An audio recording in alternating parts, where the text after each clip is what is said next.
Rajdeep, you had said this would happen. You had said that this was, all indicators pointed to the, the possibility that Rahul Gandhi was going to pick Raebareli, pass on Wayanad, and it was likely that Priyanka Gandhi would take his place. That's exactly how it's turned out. Your assessment, what do you think?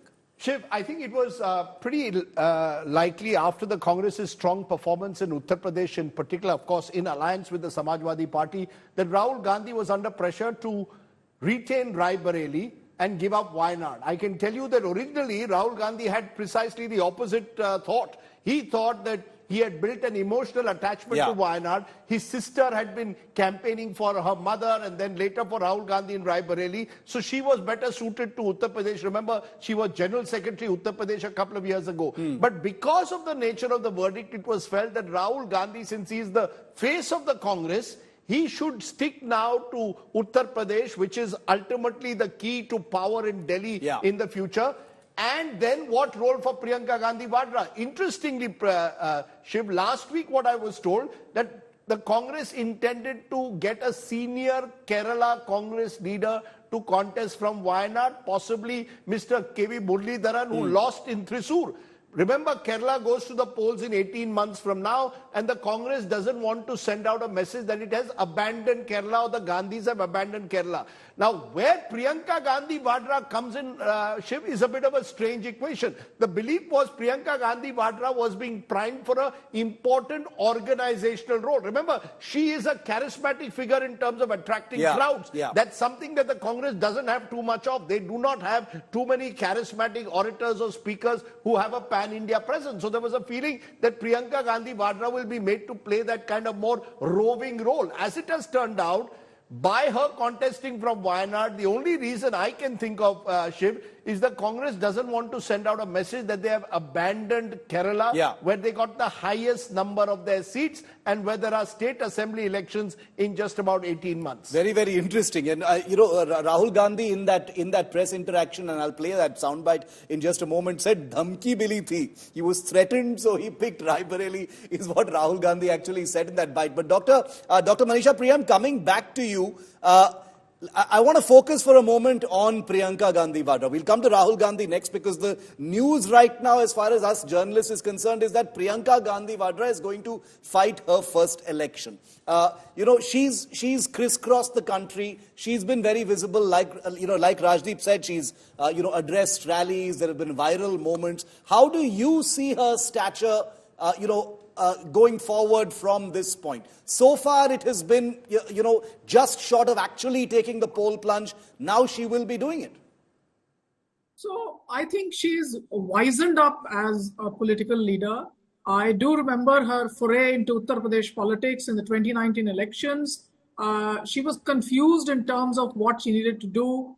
The politics of Uttar Pradesh Congress then being led by Lalluji. Ajay Rai was there, but not clearly well liked, but not trusted upon.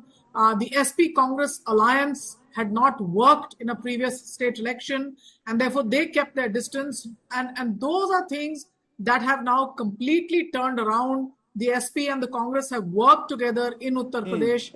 The narrative of the elections that now Priyanka's led, beginning from the Karnataka elections, it's moved quite left of center. The narrative is issue-based. The narrative is class-based. And remember, the one thing that many of you have been talking about, the woman vote, remember always, the woman vote is not something that's tied to a particular dole coming from one particular leader. And Priyanka Gandhi is the Congress's trump card, the way she's campaigned. Even in Himachal Pradesh, for example, she was able to lead a campaign that was largely issue-based. Now, this is quite a distinct maturation of her politics, because I remember the first time around in 2019, she was confused. I would see her going to the Vindhyavasini Devi temple. She didn't know what to do with the BJP's aggressive agenda of Hindutva. So all that is sunset for her now. And clearly, it's a team of Rahul Gandhi and Priyanka Gandhi that have decided to take people's issues to the people. So let's see how she leads this. But I would see her taking a somewhat backseat from her aggressive role in Uttar Pradesh. That's going to be left to Rahul Gandhi, but even more to Akhilesh Yadav to lead it to the kitty of the India alliance. And she would concentrate in what would be a Congress bastion largely.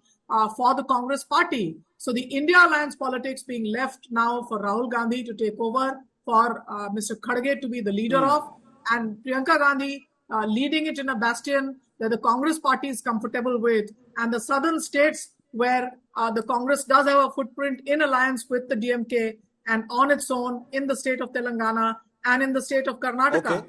I'd like to add one more point here that about pluralistic culture, let's insist once again, contrary to whatever else, whoever else has said, I've just finished my research meetings, and Mr. Suresh Gopi's campaigns in Kerala were one of the most multi-faith kind of campaigns, attracting voters from across religious divides that I will not name on a national panel, but whoever wants to say that the culture of Kerala is not plural and not multi-faith is far beyond the mark, and the visual culture of Suresh Gopi's campaigns are a clear affirmation that you cannot set foot in Kerala unless you approach it in a plural way and an open way.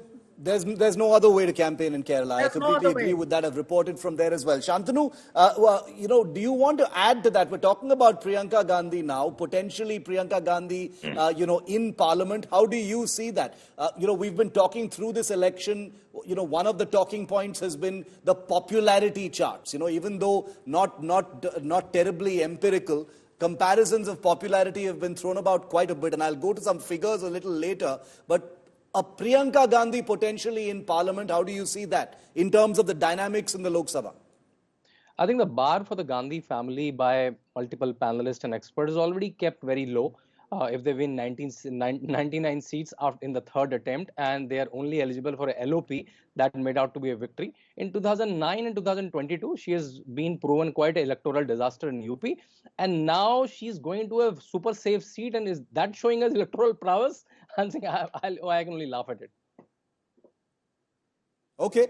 Rashid Kidwai, you can, if you want, you can respond to what Shantanu Gupta has said. But I also want to ask another question, which is something that Tuhin had raised. Rahul Gandhi, while campaigning in Kerala, saying that he enjoys doing politics and being in Kerala rather than in the north, specifically UP, even though he didn't say UP, and now choosing UP over the Kerala seat. Is a glorious irony, but also a symbol of political practicality. Rashid? Shiv, you're asking me? Yeah. That was for you. I think we've lost that connection with Rashid. We'll go back to him. Rajdeep, can I bring you in on that? Much was made of Rahul Gandhi, making that famous North-South comment, saying he prefers the South, etc. And he was quite bashed for that. Quite ironic that, practicality and rhetoric, go comfortably hand in hand in politics. Look, the fact, as I said, is the election verdict has clearly suggested that the Congress could be on the road to some kind of recovery in Uttar Pradesh. And that, I guess, has pushed people around Rahul Gandhi, particularly the old guard in the Congress, to insist that he give up Wayanad against his choice and go with Raebareli. You could argue very well, as I said at the very outset, that if anything, Priyanka Gandhi Vadra was the natural candidate for Raebareli, given the time that she has invested in Raebareli and Amethi. She will be, in that sense, an outsider to Kerala.